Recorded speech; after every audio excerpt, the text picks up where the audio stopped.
get the intrigue going. No, now think about people watching their favorite sport. It's a championship game. They're down to the last few minutes. Is anybody having trouble paying attention?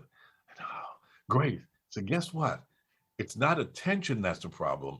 It's interest. So as a speaker, how do you keep the interest of your audience despite all the distractions that are happening? Welcome to Your Intended Message, the perfect place for leaders and promising professionals who want to convey the intended message for greater success. Every week, we interview experts who address the challenges and best practices to deliver your message effectively.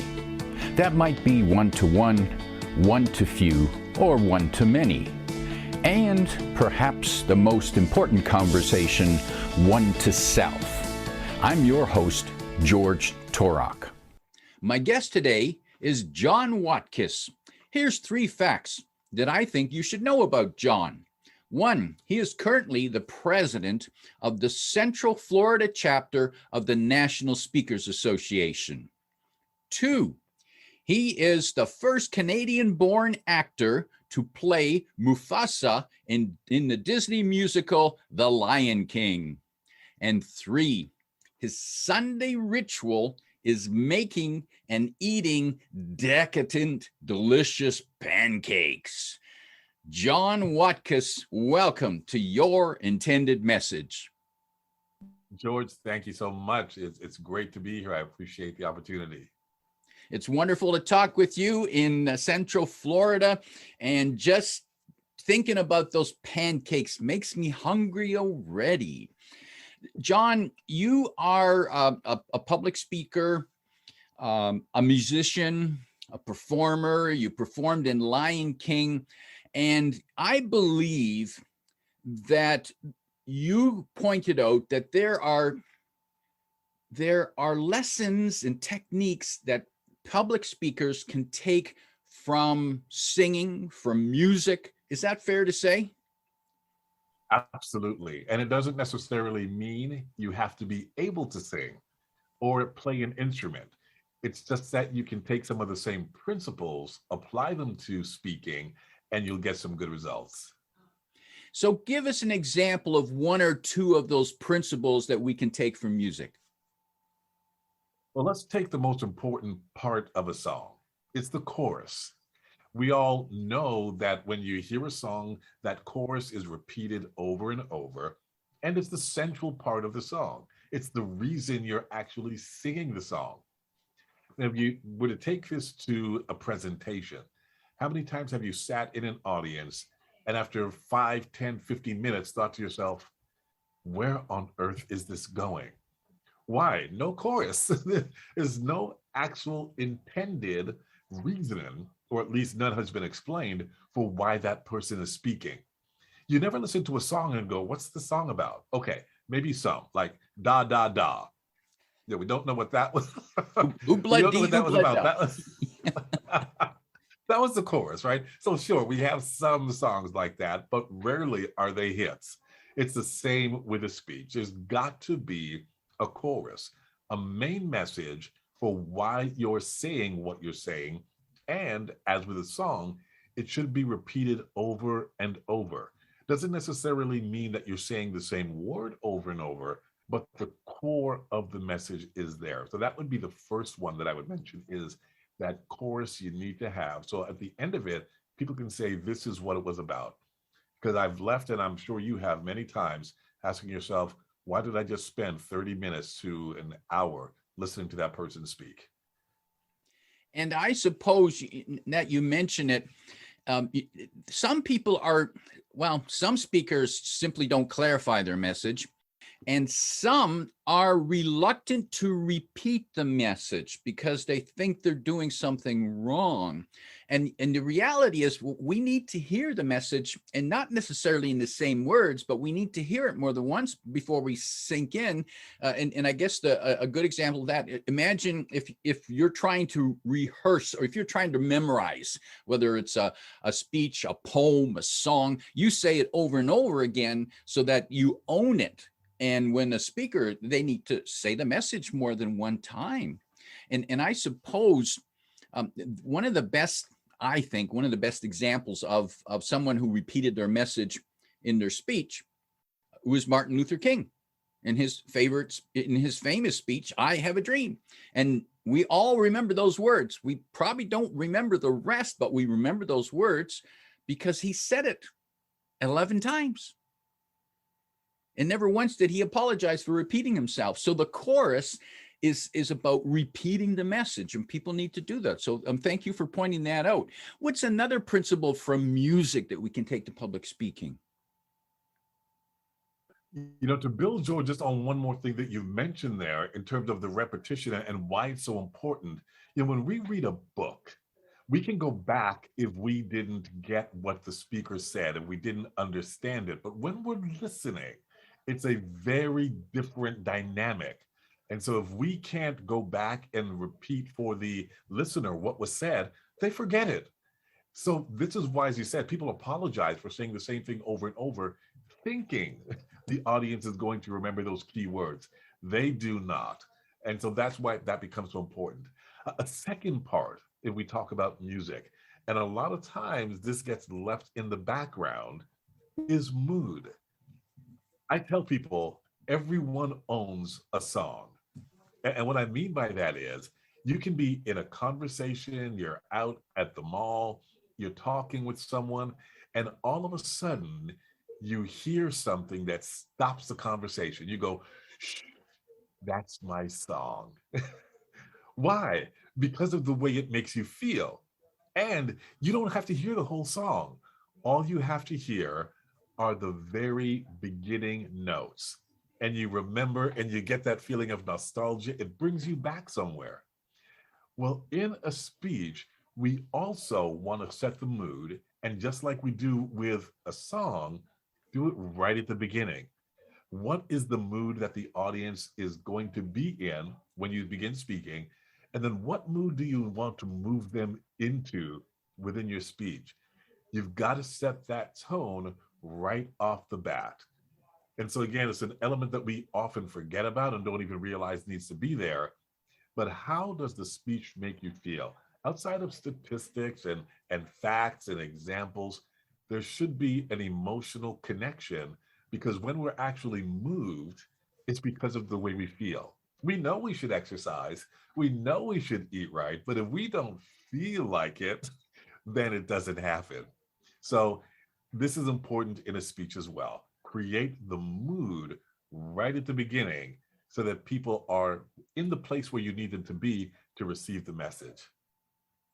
And John, as you're saying that, it resonated with me. And yet so many speakers start their speech with just something something vague. Hello everybody, I'm happy to be here today. I'm going to talk about, and here's the agenda. None of that sets mood. What kind of opening lines can help set the mood? But George, here's what I have found over time, is that it depends on the actual scenario and the people.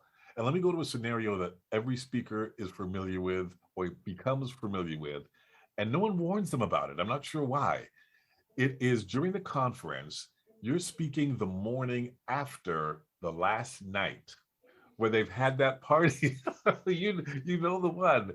Everybody has been drinking and you're lucky that they're actually going to make it to the room that morning.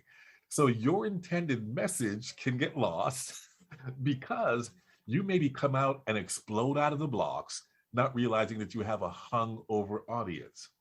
So that is a different approach than you might have to an audience that is there to celebrate for an award ceremony, but they haven't had the last night of drinking yet.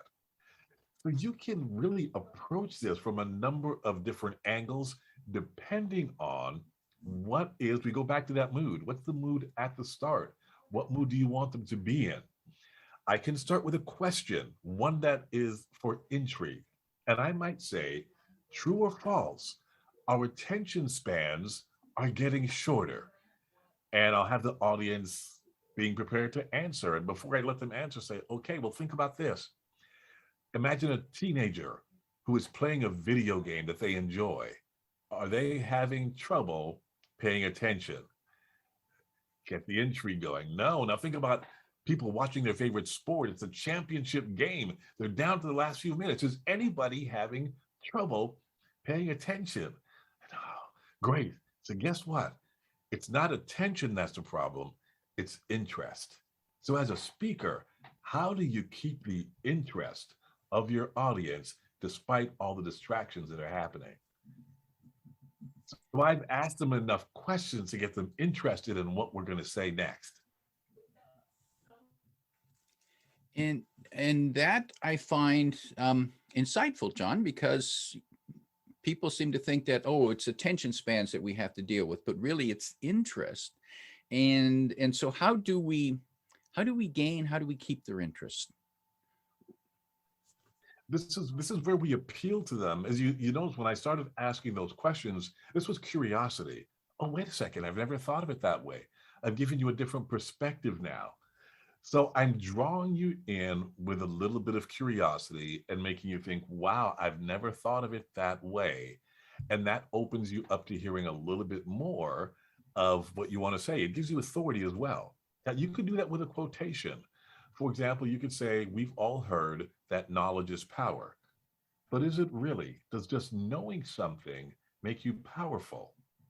For example, we know a treadmill is not meant for hanging clothes on it, but isn't that what we do? So it's not the knowledge, it's the application of the knowledge that gives us power. Now, what I've done is I've given myself some credibility because I've taken common knowledge and I've contradicted it, and people want to lean in a little bit more. Well, what else does John have to say? And that way, the intended message can get across when I hook them right at the beginning. Now, John, I'm intrigued by that phrase, I've never thought of it that way. And perhaps it would be a good test for any speaker. Is that the way the audience going to react? If you're simply repeating what they already know, or if you're repeating cliches or overused quotations, and they're thinking, yeah, I heard it before, what you really want them to do is go, oh, I never thought of it that way, which means that you as the speaker first need to think of it differently. You hit the nail on the head, George. When we think differently, when we go in the opposite direction and stop saying what we've heard so many times before, all of a sudden we've got a different level of credibility and a reason for the audience to tune in. Again, just like music, you've given them that little hook. That beat was good. The opening lyrics got your attention. I think of my song, one of my favorite openings, "Oh Sherry, I should have been gone, knowing how." You just hear the opening, you're like, oh, okay, I got to get some more now. So it's those little bits and pieces that just draw you in.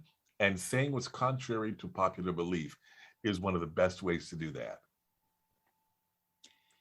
And I suppose now, similar to music, it's those riffs, those rhythms that catch us differently, that grab our attention, and we all have our individual likes, but it's the differences that grab our attention. It's not just the old elevator music. And I suppose the message there for presenters and speakers is, don't give an elevator music speech. Yeah, you nailed it on the head. In fact, you also now just touched on another element in music that's also in the speeches, and that's the rhythm. Because we keep hearing people say it in a few words, keep it short. Well, think about we talked about Dr. King's speech, "I Have a Dream." If you go back to his most popular line, it wasn't short. "I have a dream that one day my 4 children will grow up in a world where they should not be judged by the color of their skin, but by the content of their character." Whew, that's not a short phrase, yet it resonates with us. So it's not about the length. It is about just how relevant that message is. And when you change up the rhythm of it. In other words, short words, long words, monosyllabic words, and then multisyllabic words, short sentences and long sentences. Then you don't get lulled into just hearing the same thing every time. And that's where rhythm works for us so that it's nice for the ear. And that's the difference between writing for the ear versus writing for the eye. The eye, when you read the book, it doesn't sound natural in that if you were to say it out loud, it doesn't sound like someone speaking. And so when you write your for the ear, when you prepare your speeches, you have to say it to say, just ask yourself, how does that sound? Just like a musician would. They play the note, they write it down, then they revise it and say, oh, what would be different? There's always that revision going on based on how it sounds. Now, John, I'm going to go back to a point you made earlier about setting the mood at the beginning. I'm curious about your experience with performing in The Lion King. What's the mood at the beginning? What's the mood and how do we set it? The mood in that sense was always anticipation. You think about it, it's dark. They know what to expect, so the audience is absolutely excited. And then the shout goes out, and then it begins to swell from there with both the crescendo of the music and then the lights and sound. For a presentation, I like to have that same approach. Not that I don't start strong, because the opening of that show starts strong, but I don't start at my strongest. In other words, I have to find an opportunity to swell, to get bigger. I remember when I was singing a song. I can't even remember the song. It was Let's Begin Again. And believe it or not, back then I hadn't found my chest voice. So I was singing in falsetto. And I belted that song out. And at the end of it, my teacher said to me, you sang that song so strong from the beginning that you had nowhere to go. You had already hit your highest point. So when I'm starting, yes, I want to start powerfully enough that I attract attention, but then I want to give my ability to swell and grow so that by the time I get to the end, you hit that bridge or that crescendo where now you've hit the apex of it, as opposed to hitting it right at the beginning. You tire people out if you keep them there. So that beginning for me has got to be powerful enough to draw them in, create interest, have them trust that I'm about to take them on a journey, but then grow and expand. The song's got to get better as it goes along.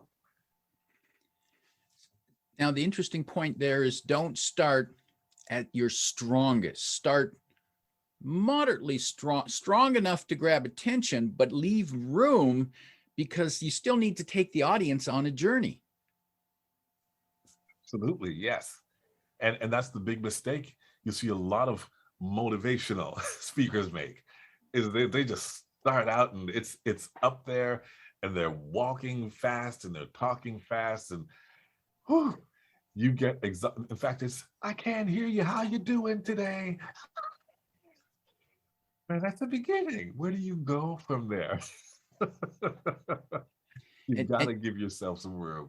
Yeah, and you're right. And now that you mention it, yes, I've seen too many of those motivational wannabe speakers who start off, how is everybody today? I can't hear you. I can't hear you. And that's the beginning. And where do you go from there? And you just wore everybody out. And everything else is going to be a low from there.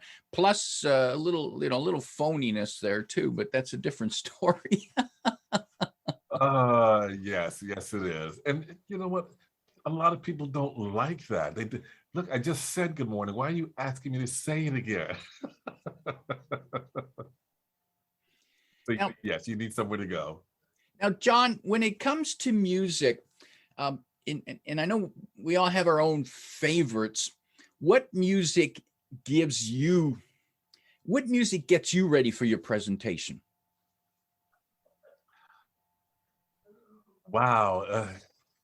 I really do scales, believe it or not. And I still to this day do scales that we did during The Lion King. So I'm doing ingonyama, ingonyama, ingonyama, ingonyama, ingonyama, ingonyama, ingonyama, ingonyama, ingonyama, ingonyama, till I get down to the bottom of my range. So I'm doing, as you heard me do when you asked for just a sound check, I do tongue twisters. So my music is really just the vocal warm-ups because my voice is an instrument. Our voices are instruments. So I like singing to myself. I can't do too much because I'm one of those emotional people. Music just it gets me emotional. So you play "This Is Me" from The Greatest Showman on Earth, like okay, I'm too happy now. So, but I do love those songs that get me excited more than anything else. Now, John, I'm glad you bring it up because before we started, you did some tongue twisters just to get your mouth, lips, and tongue in order, and I wonder how many speakers actually do little warm-ups, and it's curious that you mentioned scales because whatever instrument or voice you're playing, you don't necessarily perform scales in concert or on stage, but you need to do the scales to build the habits, to build the skills, to build the strength. And too many presenters do not build. They don't do scales. They don't do little rehearsals. They don't do tongue twisters. And just for the audience, and because you did it so well, when I tried to follow you, I tripped over my tongue. Just give us a few of those tongue twisters that people might adopt as their own before they get on camera or get on stage or get on a phone call. Sure, will do. So I'll say rubber baby buggy bumper, rubber baby buggy bumper, toy boat, toy boat, toy boat, toy boat. Sally sells seashells by the seashore. How much wood would a woodchuck chuck if a woodchuck could chuck wood? I'll go through that entire realm and get all the different muscles working. And as you said, no, we're not doing it on stage, but these are muscles. And the only way to prepare the muscle is to exercise it when we're not doing the actual activity. So you're right, when a sprinter goes onto the track, they don't do all of those little things that you'll see them do in practice, but it's the practice behind the scenes that gets you prepared to perform at your best. And singers know this. That's why singers will do the scales. And so I'm just taking the exact same principle because, and I'm not sure if you've seen this, there are singers who don't warm up. And as a result, they get what are called nodules on their voice, and they have to get them removed surgically and then can't sing for a while. So you can abuse your voice by not preparing it the right way. Powerful lessons, and yeah, rubber baby buggy bumpers, bumper. rubber baby buggy bumper. Buggy bumper. Buggy bumpers. Yes, that good one. And toy boat. Now, toy boat. Now, when you say it, it sounds so easy. But then when I tried, it's toy boat. Now, there's something funny going on with toy with your tongue. Your tongue is curling there. Toy boat, and then it goes flat. Toy boat. Yeah. So it's getting that tongue in shape to do those exercises, which they sound silly. And people say, oh, well, that's easy. You're listening, but just try it. I dare you. Go ahead, try it, folks. Do it when no one else is around you. That's the key. That is the key. And you know what? I've been doing them for decades now. It's been 26 years since I started speaking. And that's what I was doing on the road. So toy boat used to sound like toy boat because that's what the mouth tends to do if all those muscles aren't flexing. So it really goes down to, as you said, practice, practice, practice behind the scenes when nobody's watching. That's where the magic happens. Now, one of the lessons from music that occurs to me as an obvious, and as soon as you say it's obvious, it's not. But one occurs to me is the use of the pause. You said it right, George. And you know what? That comes in during the rhythm section. There was a musician who said, the notes that I play are fine, but it's the spaces in between. That's where the magic happens. And with your pauses, you give a few things the chance to happen. One, if it's humor, you give your audience an opportunity to laugh. Comedians, you'll notice when they tell a joke, they let the audience laugh. They leave it for a while instead of talking over the laughter. So you give the audience an opportunity to experience that joyful moment. If you ask a question where you want your audience to reflect and then stop speaking, it gives them an opportunity not to catch up to you, but actually to sit with that question and think about how it applies to them. So you have this opportunity to give them space. Also, for you as a presenter, you create intrigue. So if I were to tell you the one action that I've done that's made the biggest difference for my business, this is what it would be. Go ahead, John. You've got me in suspense here.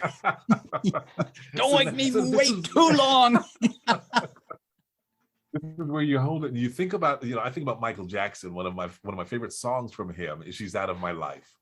And he gets right down to the very end. And he said the chorus a few times. She's out of my life. She's out of my life. But the very last time he does it, she's out of my life. And then you hear the audience start to scream, "We love you, Michael. We love you, Michael." And Michael won't sing the note. And then they stop saying, "We love you, Michael," and they, "Sing the damn note, Michael, sing it."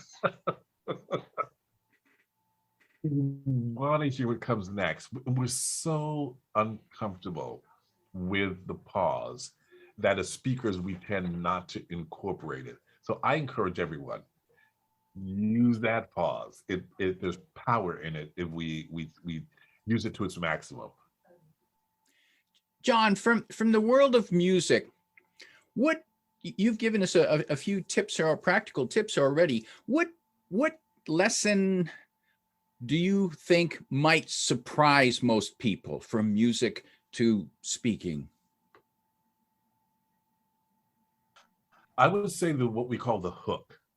And we know in music that there is a hook. It's that one part of the song that we'll sing over and over again. And even if you're in a club dancing, so for example, in The Lion Sleeps Tonight, there's that everybody loves that part. When it comes on, they join in. Lady Marmalade, which is a song originally done by Patti LaBelle and the Bluebells. And there's that part of the song, even if you don't speak French, even if you don't know what it means, when it plays in the club, everyone's going, "Voulez-vous coucher avec moi ce soir?" Why? It's the hook. It catches the ear of the listener, and we go back and now we start singing it to somebody else again. Oh yeah, there's this really cool part.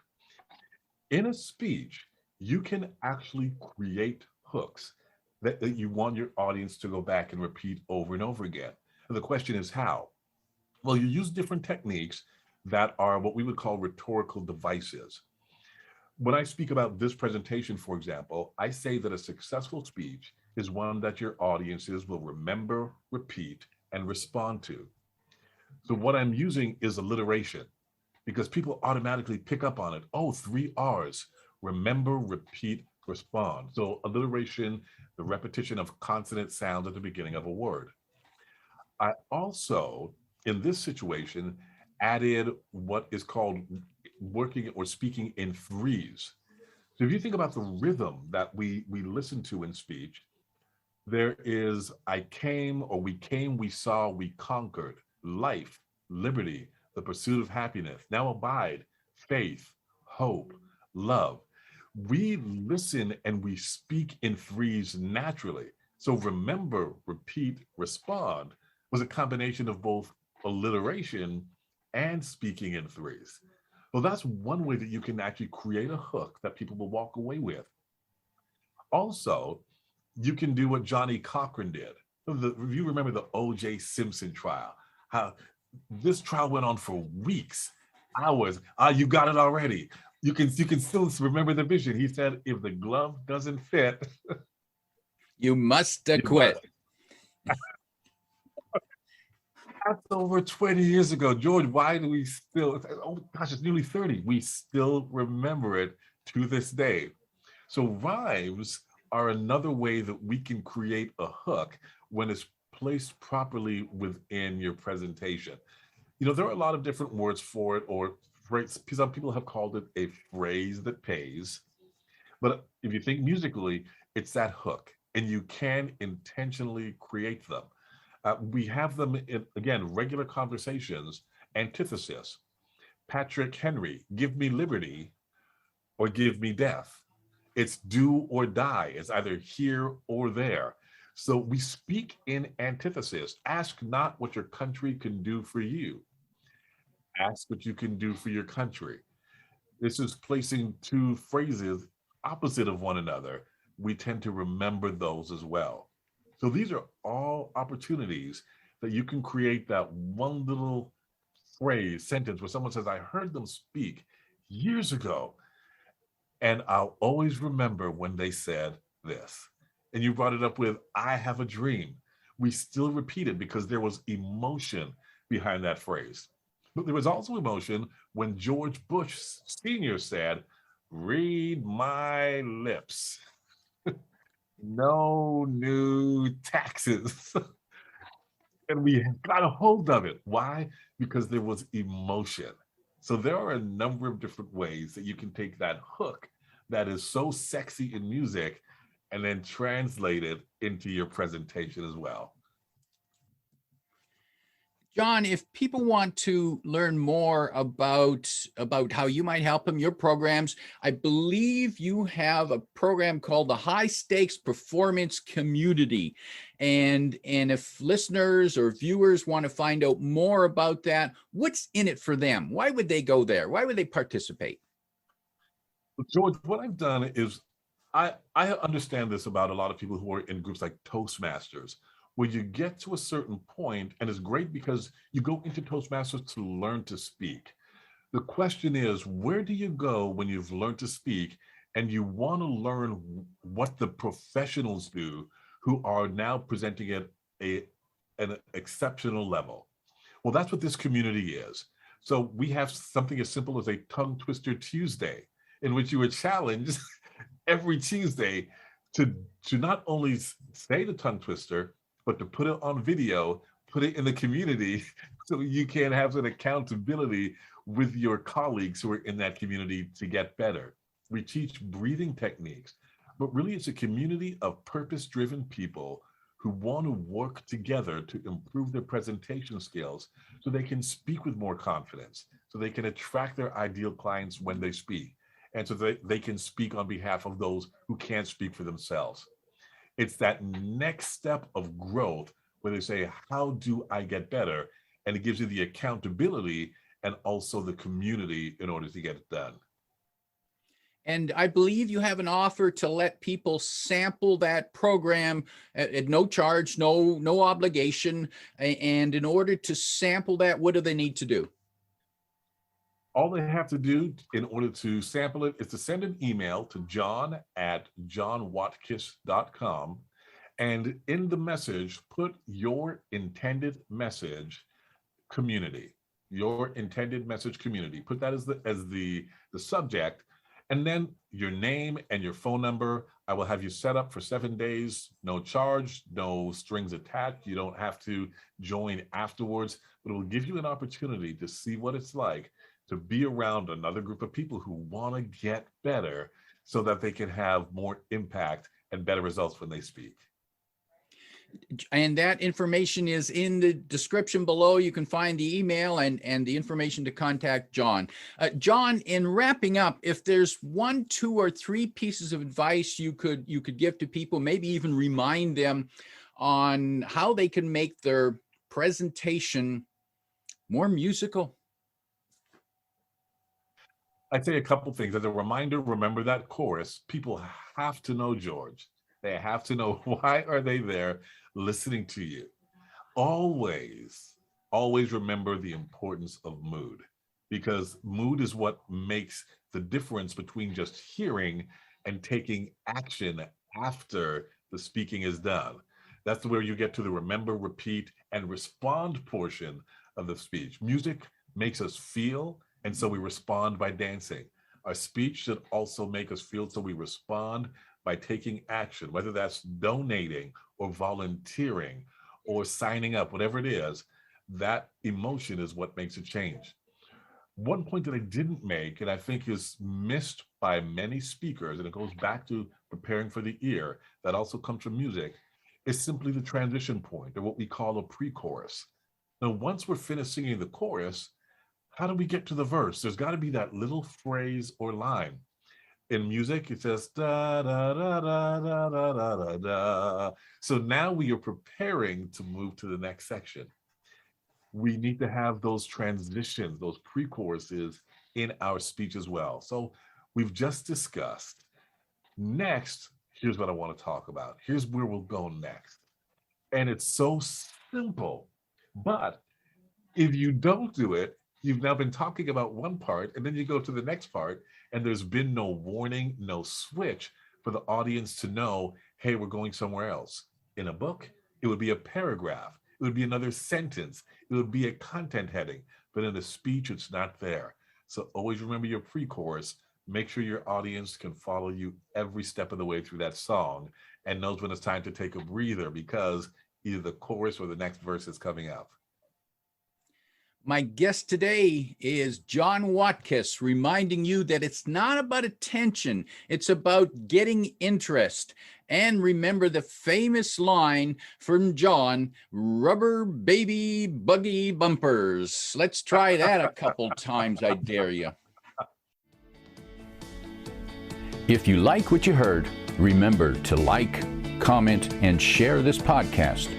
Come back every week for more practical insights to help you deliver your intended message. I'm your host, George Torok.